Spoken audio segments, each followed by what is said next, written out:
Press conference का मकसद ये है कि जयपुर आने वाली जनवरी 2024 में हज़रत मौलाना तौक़ीर रज़ा ख़ान साहब मुल्क को मिल्लत, सियासत और इसमें जितने भी दबे कुचले लोग हैं, चाहे वो मुस्लिम वर्ग से हों, दलित हों, जितने भी शोषित, वंचित और जितने भी मजलूम हैं, उन सब के हक़ के लिए तमाम धर्मों के बुद्धिजीवियों के साथ और तमाम धार्मिक गुरुओं के साथ और मुसलमानों में जो उलमा हैं, जो हमारे कायदीन हैं, उनके साथ एक ओपन नशिस्त करना चाहते हैं, यानी ओपन कॉन्फ्रेंस करना चाहते हैं। जो ऐसा लगता है कि जिस तरह की भीड़ होगी वो हो सकता है मुमकिन तौर पे जो यहाँ का करबला का मैदान मशहूर है उसमें होगा, या इसके अलावा कहीं और भी हो सकता है। लेकिन जनवरी 2024 में एक ऐसा प्रोग्राम करने जा रहे हैं कि जो मुल्क में फ़िरका वारियत की हवा फैलाई जा रही है, फस्ताई क़ुव्वतें अपने उरूज पे हैं, कहीं ट्रेन में गोली मार दी जाती है, कहीं पार्लियामेंट में एक ख़ास वर्ग को निशाना बना करके उसके ख़िलाफ़ आग उगली जाती है, कहीं लोक सेवकों द्वारा एक मखसूस तबके को टारगेट किया जाता है। इन सब जहरीले बना दिए गए माहौल में जो एक सांस लेना भी दुश्वार हो रहा है एक सेकुलर आदमी के लिए, मुल्क को मिल्लत का दर्द रखने वाले के लिए, ये डिस्कस करने के लिए कि समस्त बुद्धिजीवी आए और वो डिस्कस करें क्या हमें ऐसे ही मुल्क में रहना है या इसमें कुछ परिवर्तन करना चाहिए, कोई इनकलाब लाना चाहिए। तो ये जो बाहम मशवरे से तय पाएगा, उसके बाद हज़रत मौलाना तौक़ीर रज़ा ख़ान साहब जो तारीख का ऐलान करेंगे, उस तारीख पे इंशाअल्लाह जयपुर की धरती पर एक नशिस्त, एक ओपन कॉन्फ्रेंस मुनक़िद की जाएगी। आपका नाम बताइए जी। मुझे मुफ्ती एहसानुल हक चतुर्वेदी कहते हैं। मैं मौलाना तौक़ीर रज़ा ख़ान साहब की पार्टी का नेशनल प्रवक्ता हूँ और उस हैसियत से मैं आज आपके रूबरू आपसे मुखातिब हूँ। बस हम लोग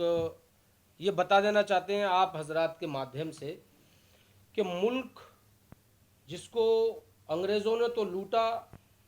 वो हमारी दौलत लूट के ले गए, हमें ग़ुलाम बना के गए, लेकिन हमारे पास जो एक चीज़ बची थी जिस पे पूरी दुनिया फ़ख्र करती थी, जो हमारा आपसी भाईचारा था, जिसके आगे अंग्रेज़ों के घुटने हमने नहीं टिकने दिए, अंग्रेज़ों को झुका दिया, वो भाईचारा जैसी कीमती दौलत हमसे आज की हमारे मुल्क में बरसरे इख्तिदार पार्टी हमसे वो दौलत छीन लेना चाहती है, क्योंकि आपसी भाईचारे से ज़्यादा कीमती हमारे पास और कोई दौलत नहीं है। तो हम उसको बचाने के लिए कोशां हैं और ये कोशिश इंशाअल्लाह आखिरी दम तक जारी रहेगी। अब हम आपसे जानना चाहेंगे, जैसे कि तौक़ीर रज़ा साहब अपना शहर छोड़ के जयपुर में क्यों कॉन्फ्रेंस करना चाहते हैं, क्योंकि उनके शहर के तो यहाँ से भी ज्यादा हालत खराब है। देखिए, तौक़ीर रज़ा साहब में जो आपने सवाल किया कि वो अपना शहर के छोड़ के यहाँ क्यों करना चाहते हैं, पहली बात तो यह कि आपकी नॉलेज में मैं इजाफा कर दूं, वो अपना शहर सिर्फ बरेली को नहीं समझते, बल्कि भारतीय होने के नाते पूरा मुल्क उनका शहर है। और लीडर उसी को कहते हैं कि जब मुल्क के दूसरे कोने में आग लगे तो उसकी तपिश वो अपने दिल में महसूस करे। तो उन्होंने सिर्फ बरेली में नहीं, बरेली में भी किया है और बरेली के अलावा अभी उन्होंने दिल्ली में किया है भारतीय मुस्लिम महापंचायत के नाम से, जिसमें तमाम धार्मिक गुरु मौजूद थे और जिसमें दलित बड़ी तादाद में मौजूद थे। और उसके बाद अभी इसके बाद इसी जनवरी के पहले वीक में यही प्रोग्राम बम्बई में होने जा रहा है, फिर दूसरे वीक में हम लोग कर्नाटक में करने जा रहे हैं, तीसरे वीक में इंशाल्लाह जयपुर में करेंगे। मौलाना के अलावा और देखिए अभी यही मुस्लिम महापंचायत दिल्ली के अंदर हुई थी, उसमें तमाम हिंदुस्तान के बुद्धिजीवी और सियासी उमूर रखने वाले लोगों ने शिरकत की थी, जिसने अपने अंदर ये दर्द महसूस किया कि हिंदुस्तान के अंदर भाईचारे को ख़तरा है, हमें भाई भाई को लड़ाया जा रहा है, भाई भाई के ऊपर सियासत करी जा रही है। जो ये दर्द महसूस कर रहे थे वो सब लोग उसमें हाजिर हुए और इसी तरीके से प्रोग्राम स्टेट बाय स्टेट करना चाहते हैं। जो भाईचारे के अंदर जहर परोया जा रहा है उसको दूर करने की कोशिश कर रहे हैं मौलाना तौक़ीर रज़ा साहब, उनकी क़यादत में हम लोग यहाँ पर आज आए हैं और इंशाअल्लाह बहुत जल्द जयपुर की सरजमी पर मुस्लिम महापंचायत होने जा रही है। इसका ऐलान करने के लिए हम लोग हाजिर हुए थे। जैसा आपने लिखा भारतीय मुस्लिम मुस्लिम महापंचायत, जी। लेकिन इसमें दलितों का भी आपका जिक्र है और दूसरे दिगर कौमों का भी। तो सिर्फ मुस्लिम महापंचायत ही क्यों, इसमें भारतीय दबे कुचले महापंचायत क्यों नहीं? ये तो एक टाइटल दिया है, बात की रख रहे हैं, लेकिन टाइटल देना पड़ता है, इसलिए टाइटल दिया है भारतीय मुस्लिम महापंचायत। तमाम भारतीय हमारे हैं, इसलिए भारतीय मुस्लिम महापंचायत सब लोगों को शामिल करके ही ये प्रोग्राम किया असल में जाएगा। सर है क्या, वसुधैव कुटुंबकम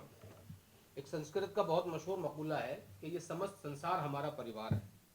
और अल्हम्दुलिल्लाह रब्बिल आलमीन, वो रब है कि जिसने तमाम, और श्री कृष्ण अर्जुन से कहते हैं रणभूमि में, मही देवस्य सवितु परिष्टुति, कहते हैं अर्जुन जब तुम उस परम परमेश्वर की स्तुति करो तो यूं कहो कि ए समस्त संसार के पालनहार, मैं तेरी पनाह में आता हूँ। तो अगर देखा जाए मुख्तलिफ जावियों से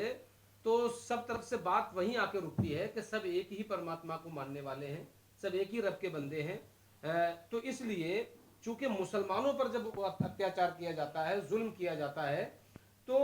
उनके बाद वाले जो तबका है जिसको ये बाद में टारगेट करेंगे वो दलित है। अगर मुसलमान इनके सीने के सामने खड़ा ना हो, इनसे नबर्द आजमा ना हो, तो ये सीधा टारगेट दलित पे करेंगे। तो मुसलमान चूंकि दलितों की दबे कुचलों की ढाल है और ढाल हमेशा आगे रहती है, तो इसलिए हम लोग आवाज को उठाकर भारतीय मुस्लिम महापंचायत का ये नाम दिया है, ताकि जब तक हमारे सीने हाजिर हैं हम अपने दलित भाइयों के आगे खड़े होकर के उनकी सिपर बन के उनके हिस्से की गोलियां अपने सीनों पे खाने को तैयार है। और जिस दिन हम आगे नहीं बढ़ेंगे तो उस दिन दलित की वो हालत होगी कि जो मनुवादी जो करना चाहते हैं, जो मनुस्मृति के हिसाब से दलितों को और उन्हें शूद्र बना के रखना चाहते हैं, वो हालत होगी। इसलिए हमें मजबूरन आगे बढ़ करके उनके हिस्से की लड़ाई हम लड़ रहे हैं, और हम अकेले नहीं हैं बल्कि वो सारे लोग हमारे पीछे। इसलिए इसको जो है भारतीय मुस्लिम महापंचायत का नाम दिया गया है।